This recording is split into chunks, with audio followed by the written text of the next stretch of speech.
Hi, my name is Danny Maher, and this is my social issues project for PRT277. So, the issue that I feel is most important in sport today is the role the media plays in sport. And it plays a very big role, so I'm specifically talking about the role it plays in gender differences that we have today. So, currently, men and women have a significant difference in coverage. Right now, women are only getting 1.6 of the media coverage in sport, and that's ridiculous. So there's a couple of reasons for this. One reason for this is the sexual objectification of female athletes. So it's drawing a crowd. What this is, for example, the Sports Illustrated swimsuit edition, this draws a crowd, but the problem is it only draws a specific crowd. The sexual objectification of female athletes is really only attracting males ages 18 to about 34, young adult males. It's turning away a lot of other different markets that they could tap into if a bunch of pictures of girls in bikinis weren't just plastered on the wall in front of them. It's turning off a lot of women. It's turning off probably some conservative males that really don't like what they're seeing in the world of sports now. They're turning off a lot of different people. So there's something that needs to be done about this. Something needs to be fixed. Another example of a way the media sort of puts women down is how they infantilize women or infantilize them. I'm sorry, it's just a hard word.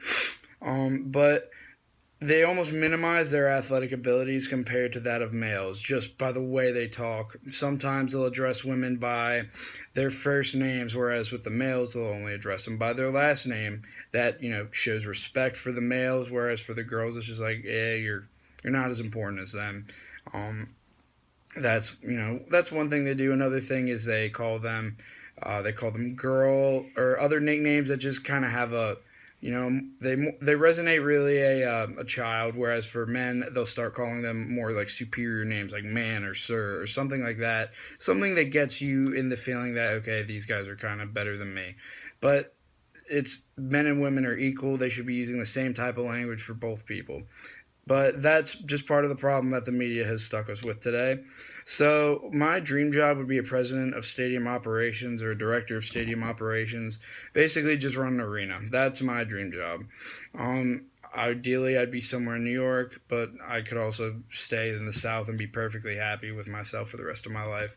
So, what I would do is I would try and get the women's Final Four here, and I would try and get a bunch of other women's athletic events to my venue. Maybe even establish part of a women's basketball team, something that would get a women's athletic fan base started where I am. Hopefully, as time went on, time progressed, fans would start coming. A little bit more by a little bit more, attendance would boost. We could market events and do as much as we could to get all the attention on the female athletes that they need, and we can start making this world a place where women and male athletes both have an equal chance of success in the world of professional sport. So that's what I think about it. I really enjoy the class, and I hope you enjoyed the video. There is a citation excuse me, I'm sorry, at the bottom of this video in the comments section that cites a stat I said earlier in the video. Otherwise, thank you.